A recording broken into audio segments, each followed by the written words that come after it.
Well, I was told that before I even got here, that that was something that was going to happen.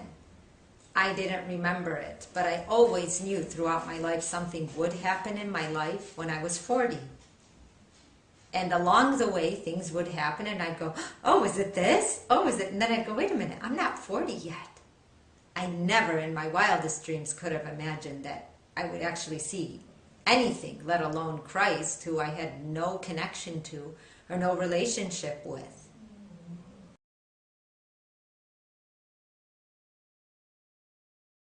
I think a lot of the people I know very closely are sometimes scared of it or think, no, it's only you and not me. And I keep saying over and over again, it's all of us.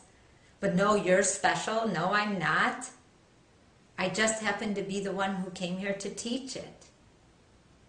I'm not any more special than whoever may be listening to this. I couldn't be.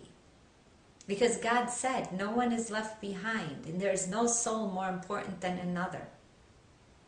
So maybe special in that I have this message, and maybe somebody might think the message is special, but I'm just the messenger, the delivery person, FedEx from home, whatever you want to call me. This is available to everyone. That's part of my job, is to tell people that. Because everyone wants to exclude themselves for whatever reason. But know when you do that, that's your ego. Full strong, that is your ego. You can argue with yourself for days, months, years, until you go back home.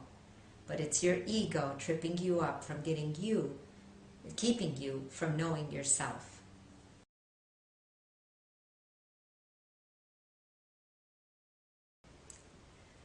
Christ sounds like a very soft voice that has a lot of strength. The soft voice being very deceiving, because at first you think someone's just kind of giving you a suggestion or giving you something to think about for the day, and you find out that it doesn't go away. It's so true what he says to you that you learn to live up to what he says, and every day it takes on a different meaning, and then you think you know what it meant, and then something else happens, and then you know what it meant again. So I can only equate his voice to a silent whisper almost, to somebody just saying, and you know you really should go back and do that again. Like that. And then you think, well, when I have time, I'll go back. And whatever it is just stays there and stays there until you go back and do it again the way you really needed to do it.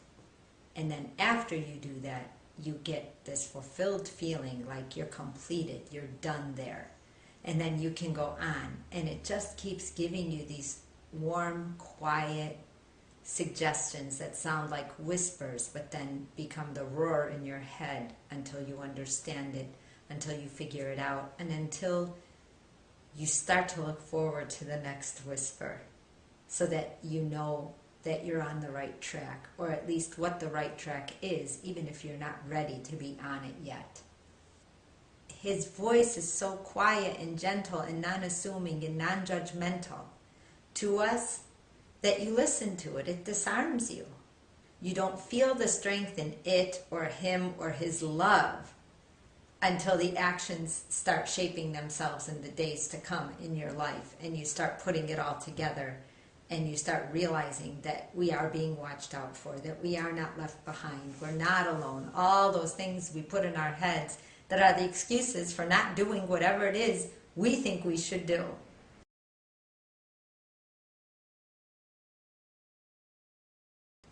It feels very liberating. It feels like you're a partner with someone, without being in a cliche type situation, but you know, you have friends and you have your family and your kids or your co-workers or wherever the groups of people are in your life. You have all of that, but then you have this that's a little bit bigger than all of it. It's bigger than the rat race, is bigger than money, is bigger than what you have, is bigger than what you wore that day, is bigger than, you know, whether your hair was clean or not. It's just bigger, and you trust it. So it's like that safety. It's like that when you want to go to sleep and everything was okay that day. That's how it feels to hear him whenever I hear him, whether it's in the morning or at noon or at night.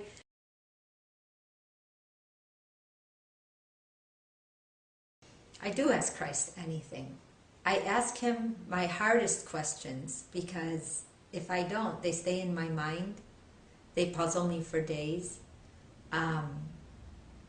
He doesn't usually give me an answer, but he guides me. He lets me know that no matter what happens, to follow the love, to follow my passion, to follow, the pure feelings.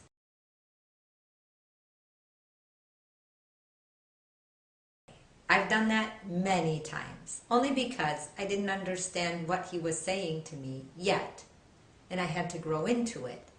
And then I'll come back and go, oh, now I know why I had to go through it this way. I would have never understood the answer or why. Once I know it forever. It's like taking a kindergartner or a fifth grader and putting them in kindergarten. They already know kindergarten, so they're going to sit there and help the kindergartners. They're not going to be one of them, right? And that's what happens once I know the answers. But on the way to them, I write a lot because I'm discovering, I'm asking questions. Well, if I did this, then how come this and this? And why do I feel this way during it? And I write what I feel, and I let the truth guide me. And all he really does is plant the seeds of truth for you to find. And you can't recognize them until you understand them. Otherwise, you'd walk right past it.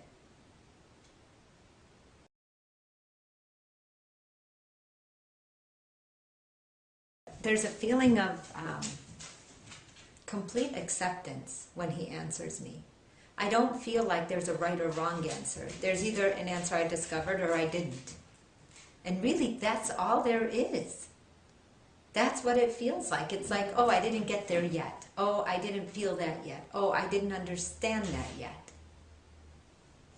But I didn't really need anything back from his answer. I knew it was my work to discover it, not his work to tell me. It's like the math book with the answers in the back. You could check them, but if you checked them and you didn't do the problem, you'd still have to figure out how to get that answer. So the answer means nothing to you if you can't work through the problem. And this is the exact same way.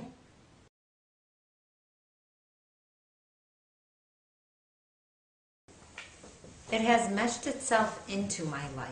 I don't really know if it's changed me per se. I feel like the same person. I just know a lot more than I did before, than I thought of before. I look at people in a more cohesive way because I understand them, and sometimes more than they understand themselves. And yet I can't tell everyone everything about them because they're not ready to hear it most of the time. But knowing him and seeing him, it's changed my life because now I'm more public than I used to be, more public than I ever thought I could handle, especially with a topic like this. And sharing something with people that I don't think they may have even been thinking about. And then realizing that they're hungry for the knowledge, just like I was once I saw him.